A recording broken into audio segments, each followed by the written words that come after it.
कई सालों से हम इस जमीन पर मौजूद हैं और पैदा होने के दिन से लेकर आज के दिन तक हमने जिंदगी का सफर किया है। और इस जिंदगी के सफर में हमारी कोशिश यही रही है कि हम सलामत रहें, तंदुरुस्त रहें, महफूज रहें। और इन सारे कामों के लिए हमने कोशिश भी की है। जब बीमार होते हैं तो फौरी भागते हैं हम डॉक्टर की तरफ। जब हमारे बच्चे बीमार होते हैं तो हम डॉक्टर की तरफ रजू करते हैं, दवाई लेते हैं, मेडिसिन लेते हैं ताकि हम तंदुरुस्त हो जाएं। और इसके साथ साथ हमने देखा है कि हम चाहते हैं कि जमीन पर हम हमेशा जिंदा रहें। अगर इन सारी बातों के अलावा हम खुदा की जात पर गौर करें तो खुदा की जात इससे बढ़कर हमारे लिए सोचती है। वो इस जमीन पर हमारे लिए सेहत के ताल्लुक से भी सोचता है, तंदुरुस्ती के ताल्लुक से भी सोचता है, और हमारे जीने के ताल्लुक से भी वो हमें हर रोज बताता है, तालीम देता है कि हमें किस तौर से इस जमीन पर जिंदा रहना है। और सबसे खुशी की जो बात है वो ये है कि वो चाहता है कि हम हमेशा जिंदा रहें इस जमीन पर। चाहे हम आंखें बंद कर लें, लेकिन जब हमारी आंखें खुले तो उसके साथ बैठे हों। खुदा ये चाहता है। और इस जमीन पर जीने का सलीका और आसमान की बादशाही में दाखिल होने का सलीका खुदा ने हमें बताया है। क्या मेरे अजीजों, हम उन तमाम तर बातों पर आसानी से अमल कर चुके हैं जो बातें खुदावंद ने आज के दिन से पहले खादमीन के जरिए से, अपने कलाम के जरिए से हमें बताई हैं? या हम उन आम आदमियों की तरह ही अपनी जिंदगी को इस जमीन पर गुजार रहे हैं जिनकी जिंदगी में हर तरह की बदी पाई जाती है, लड़ाई झगड़े पाए जाते हैं, ऐब जोई पाई जाती है। आज हम गौर करेंगे अपनी जिंदगी के ऊपर, अपनी जिंदगी के खास हिस्से के ऊपर, कि हमारा किरदार कैसा है, घराने के अंदर हमारा किरदार कैसा है, मुसीहत में हमारा किरदार कैसा है। क्या हम खुदा के मकबूले नजर हैं? अगर हम अपनी आदत, अपने रवैये के ताल्लुक से सोचना शुरू करें तो मैं समझता हूं कि वक्त खत्म हो जाए, लेकिन जितनी नालायकियां और बेवकूफियां हम में पाई जाती हैं उनकी फहरिस्त खत्म ना हो। हर एक लम्हा हमने बेवकूफी की है, और ना सिर्फ अपने घर के अफराद को रंजीदा किया है बल्कि हमने खुदा को भी रंजीदा किया है। आइए खुदा के कलाम की तरफ बढ़ेंगे, एक आयत तलावत करेंगे, रोमियो उसका 12 बाब और उसकी 17 आयत तलावत करेंगे। बदी के एवज किसी से बदी ना करो, जो बातें सबके नजदीक अच्छी हैं उनकी तदबीर करो। जहां तक हो सके तुम अपनी तरफ से सब आदमियों के साथ मेल मिलाप रखो। ए अजीजों, अपना इंतकाम ना लो बल्कि गजब को मौका दो, क्योंकि लिखा है कि खुदा फरमाता है, इंतकाम लेना मेरा काम है, बदला मैं ही दूंगा। अगर तेरा दुश्मन भूखा हो तो तू उसे खाना खिला, अगर तेरा दुश्मन प्यासा हो तो तू उसे पानी पिला। ऐसा करने से तू उसके सर पर आग के अंगारों का ढेर लगाएगा। Praise the Lord, hallelujah. और अगर हम इसकी 14वीं आयत को पढ़ें तो यहां पर यूं मरकूम है, जो तुम्हें सताते हैं उनके वास्ते बरकत चाहो, दुआ मांगो। जो तुम्हें सताते हैं, हमारा रवैया मेरे अज़ीज़ों कुछ और है। यहां पर खुदा का बंदा पौलुस रसूल फरमाता है, जो तुमको सताते हैं। हमारा एक्ट कुछ और है, हम तो दूसरों को सता रहे हैं, अपने घर के अफरादों को सता रहे हैं, जिनमें हमारे भाई शामिल है, हमारी बहनें शामिल है, हमारे बच्चे शामिल है, हमारे बुजुर्ग शामिल हैं। हमारी हालत इस कदर बिगड़ चुकी है, खुदावंद ने जो तालीम हमें दी है कि तुमने इस तरह से यह सलूक गैर कौम के लिए करना है, आज हमारा जो रवैया है, हमारा जो चाल चलन है, वो गैर कौम के जैसा ही हो गया। खुदा ने हमें यह इख्तियार दिया था कि तुम जो कुछ जमीन पर बांधोगे वो आसमान पर बन जाएगा। आज हमारे रवैये इस कदर बिगड़ चुके हैं कि दूसरे हमारे लिए शिकायत कर रहे हैं, हम अपना इख्तियार भी खो बैठे हैं, अपनी हालत भी खराब कर बैठे हैं, और हम अपने आप को तरीकी या रोशनी के दरमियान में ही पाते हैं। ना हम तरीकी में हैं, ना हम रोशनी में हैं। खुदा के कलाम में लिखा है कि बस गौर से देखो, जो रोशनी तुझ में है कहीं वो तरीकी तो नहीं है।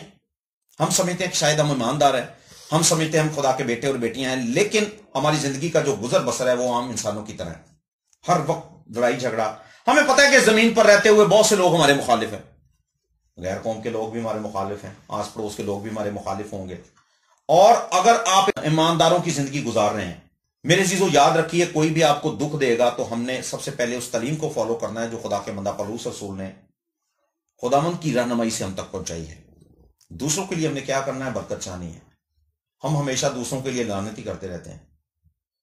घराने के अंदर जब कभी लड़ाई होती है तो टॉप ऑफ द लिस्ट शायद हो सकता है कि मेरा नाम ही आता हो, और कभी जिक्र यह होता होगा कि यार हमेशा इस शख्स की वजह से लड़ाई झगड़ा होता है, अगर यह शख्स सुधर जाए ना तो हमारे घर के हालात अच्छे हो जाए।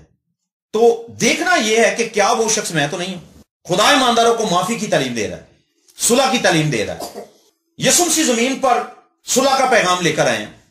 जो रिश्ता बाग अदन में टूट चुका था वो यसुम सी ने आकर बहाल कराया है। वो रिश्ता बाप के साथ जो इंसान का टूट चुका था, बशर का खुदा की जात से रिश्ता मुनक़ता हो चुका था, खुदा ने उस रिश्ते को बहाल कराया है। और हम हैं कि हम उन तमाम तर रिश्तों की पासदारी नहीं रखते जो जमीन पर खुदा ने हमारे साथ जोड़ रखी है। और इन रिश्तों के अंदर बथेरे ताल्लुकात हैं।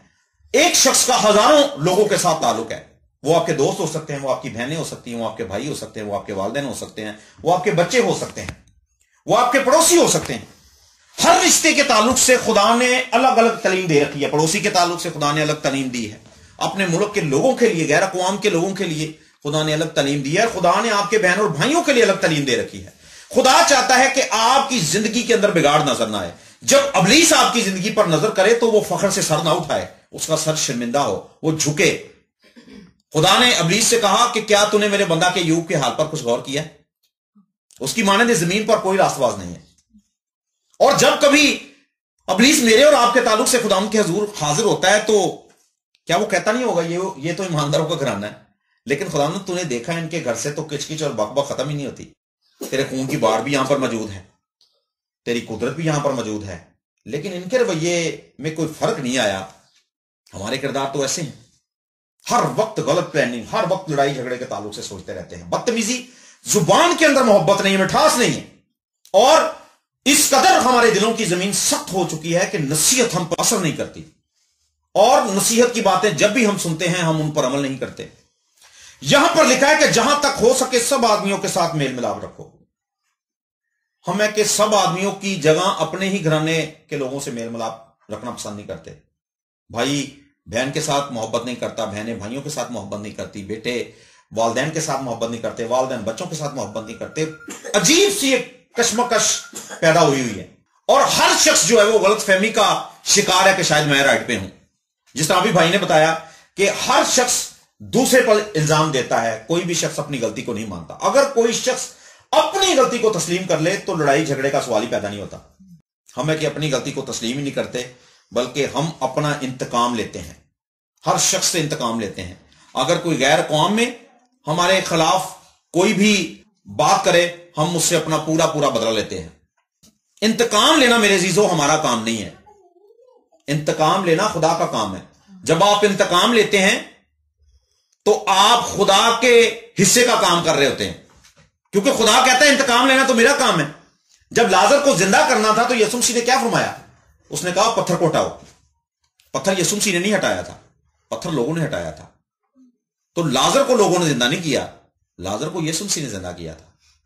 हम खुदा के हिस्से का काम खुद करना चाहते हैं और अपने हिस्से का काम खुदा को करने की इजाजत देते हैं कि खुदा है काम तू कर दे, मेरे यहां मसले बिगड़े ने, ऐ तू सही कर दे, बाकी सब कुछ ठीक है। इंतकाम लेना किसका काम है जी? खुदा। और बदला मैं ही दूंगा। अगर कोई हमें गाली निकाले, लिखा कि अगर तेरे कोई गाल पर तमाचा मारे तो दूसरा गाल भी उसकी तरफ फेर दे। तमाचा मारने का मतलब यह नहीं है कि कोई आपको जान से मार देगा। तमाचा मारने का मतलब कोई आपको अगर बेइज्जत करे तो तुमने उन लोगों की बातों का जवाब नहीं देना, तुमने सब्र करना है। अगर यहां पर मार देने की बात होती ना तो खुदा किसी औजार का, हथियार का, तलवार का लफ्ज इस्तेमाल कर दे। थप्पड़ तो आपको कोई मारेगा ना बड़ी महफिल के अंदर, थप्पड़ मारने से बंदा मरता नहीं है, ये बंदे की इंसल्ट होती है। कह रहे यार उन्हें तो मुंह से थप्पड़ मारा है, देख कैसी इंसल्ट हुई। तो अगर कोई तुम्हें बेइज्जत करे तो उल्टा तुमने किसी को बेइज्जत नहीं करना। कोई तुम पर लान तान करे तो तुमने लान तान नहीं करनी। हमारे रवैये ऐसे हैं कि जनाब अगर हमें कोई थप्पड़ मारे तो हम थप्पड़ मार के फिर उसे गालियां भी देते हैं, इस तरह की बातें करते हैं। लेकिन हम ये भूल जाते हैं कि अगर हम अपने सारे मामलात खुदावंद के हाथों में दे दें तो खुदा इन मामलात को बेहतर तरीके से डील करेगा। आपको पता है कि खुदा जब बदला लेता है तो कौमों को तहस नहस कर देता है। जमीन पर बथेरी कौमें थी, लेकिन जब जब खुदा का गजब कौमों पर भड़का, खुदा ने कौमों को तहस नहस करके रख दिया। पुरानी कौमों में से सिर्फ एक कौम ही आपको नजर आती है, कौम बनी इसराइल नजर आती है। बाकी आप देख लें हिस्ट्री को, कोई कौम जमीन पर मौजूद नहीं है। क्यों? ये वो लोग थे जिन्होंने खुदा की नाफरमानी की और खुदा ने इनको सफा हस्ती से मिटा डाला। आज अगर मेरे अजीजों हमारी जिंदगी में नाफरमानी इसी तरह से कायम रही तो याद रखिए वो वक्त नजदीक, दूर नहीं है, बहुत नजदीक है, जब खुदा अपना शफकत वाला हाथ हमसे उठा लेगा। ہم نے ایک کام کرنا ہے. اگر کبھی ہماری زندگی میں ایسے حالات پیدا ہوں تو ہم نے ایک کام کرنا ہے. ہم نے وہ کام کیا کرنا ہے؟ لکھا کہ اگر تیرا دشمن بھوکا ہو تو اسے کھانا کھلا. کتنی مشکل بات ہے کہ کوئی ہمیں تھپڑ مار رہا ہو تو اسی انہوں کہیے بھاجی روٹی کھانی جائے. کوئی ہمیں ذلیل کر رہا ہو تو ہم اسے کہیں بھاجی روٹی کھانی جائے. کھانا کھلانے کا مطلب یہ کہ آپ دوسروں کی عزت کرو. اور مطلب نہیں کہ تسی تندور تے جا کے ان کو آلو والے پراٹھے بھی انہیں میں نے جتیاں ماری انہوں نے جا کے کھوانا. یہاں پر یہ تعلیم نہیں. مقصد یہ ہے کہ تم نے اس کی عزت کرنی ہے, اس کے ساتھ بھلائی کرنی ہے, اس کے لیے برکت چاہنی ہے. کیونکہ ہمیں پیدا ہی زمین پر اسی کے لیے کیا گیا کہ ہم دوسروں کے لیے برکت چاہیں, چاہے کوئی ہمارا دشمن ہی کیوں نہ ہو. اور اگر کوئی پیاسا ہو تو تم نے اس کو پانی پلانا. یہ دشمنوں کے تعلق سے ہے. لیکن میرے عزیزوں, ہمارے رویے اپنے ہی گھر میں اس قدر بگڑ چکے ہیں کہ ہم کسی کی شکل دیکھنا بھی پسند نہیں کرتے. جب کبھی کسی بھی موضوع پر بات ہوتی ہے تو ہم فوراً اسے ٹوکتے ہیں کہ تم تو میرے نہ گالی نہ کرنا. اس قدر تنگ ہے ہم اپنے بڑوں سے, اپنے بزرگوں سے, خدا کے کلام کی باتوں سے بھی تنگ ہے کہ آ جاندے نہیں یار روز کلام کی گلاں دس دیں. میرے عزیزوں یاد رکھیے, یہاں پر یہ جو دو کام آپ نے کرنے ہیں نا کہ روٹی اور پانی کھلانا ہے, اس کے آگے لکھا کہ اگر تیرا دشمن پیاسا ہو تو اسے پانی پلا, کیونکہ تو ایسا کرنے سے اس کے سر پر آگ کے انگاروں کا ڈھیر لگائے گا. ہم ایسا نہیں کرتے, ہم اپنے بدلے خود لیتے ہیں. اور جب ہم اپنے بدلے خود لیتے ہیں اس لیے ہم ہمیشہ شکست کھاتے ہیں اور ہمیشہ ذلیل ہوتے ہیں. اگر ہم اپنے سارے معاملات خداوند کے ہاتھوں میں دے دیں کہ خداوند تو میرا مقدمہ آپ پہ تو لے لے, مینوں تو رہائی دے, ویکھ مصیبت میری. اگر ہم اپنے معاملات خداوند کے ہاتھوں میں دے دیں تو خداوند ہمیں عزت بھی بخشے گا, سرفراز بھی کرے گا. بدی سے مغلوب نہ ہو بلکہ نیکی کے ذریعہ سے بدی پر غالب آ. خدا کا بندہ پولس رسول فرماتا ہے کہ زندہ رہنا میرے لیے مسیح اور مرنا نفع ہے. زندہ رہنا میرے لیے مسیح کیوں ہے؟ کیونکہ مسیح کی محبت اس میں نظر آتی ہے, معاف کرنے کی تعلیم وہ دیتا ہے, دوسروں کے ظلم و ستم کو برداشت کرتا ہے, اور دوسروں کے جبر کو اور ان تمام تر ان کاموں کو اس نے برداشت کیا ہے جو غیر اقوام کے لوگوں نے اس کی زندگی کے, اس کے وجود کے ساتھ سلوک کیا ہے. اس کو مارا ہے, اس پر لعن طعن کیا ہے, اس کو سنسار کیا ہے, اس کو گالیاں دی ہیں, ان کو سزائیں دی ہیں, لیکن اس کے باوجود وہ کہتا ہے کہ زندہ رہنا میرے لیے مسیح ہے. دنیا کے جبر اور ستم کے عوض اس نے دنیا کو گالی گلوچ نہیں کیا, بلکہ وہ خدا کا شکر ہی کرتا رہا. آج تھوڑے سے حالات اگر بگڑ جائیں تو ہمارے گھرانے کا رویہ فرق ہو جاتا ہے, ہمارا رویہ فرق ہو جاتا ہے. ایسا کیوں ہو؟ ایسا اس لیے ہے کہ مسیح کی محبت ہمیں کام کرتی ہوئی نظر نہیں آتی. جب مسیح آپ کی زندگی میں آئے گا, خدا یسوع مسیح آپ کی زندگی میں آئے گا, آپ کے اندر معافی کا درس آئے گا, آپ کے اندر سے محبت پھوٹ پھوٹ کے نکلے گی. جس طرح خدا کا بندہ پولس رسول کہتا ہے کہ زندہ رہنا میرے لیے مسیح ہے. دنیا میں خوشیاں بانٹ رہے ہیں, اور جس خدا کی ہم پرستش کرتے ہیں, جس یسوع مسیح کے سامنے ہم جھکتے ہیں, اس نے تو اپنے دشمنوں کے لیے صلیب کے اوپر شفاعت کی ہے کہ اب آپ انہیں معاف کر, کیونکہ یہ نہیں جانتے کہ یہ کیا کرتے ہیں.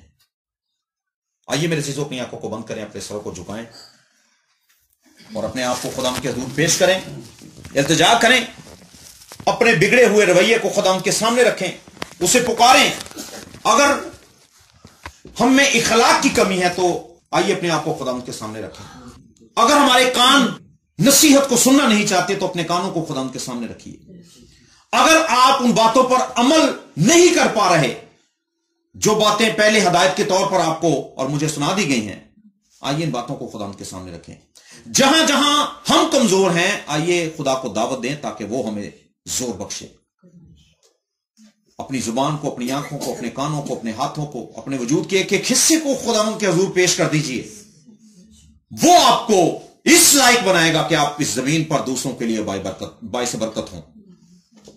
خدا لشکروں کے خدا, آسمان اور زمین کے خالق اور مالک, تیرا شکر کرتے ہیں کہ اس زمین پر رہنے کے لیے خدا تو نے ہمیں رشتہ دار بخشے ہیں, اور ہر ایک رشتے کی پاسداری کرنے کے لیے خدا ہمیں تعلیم دے رکھی ہے.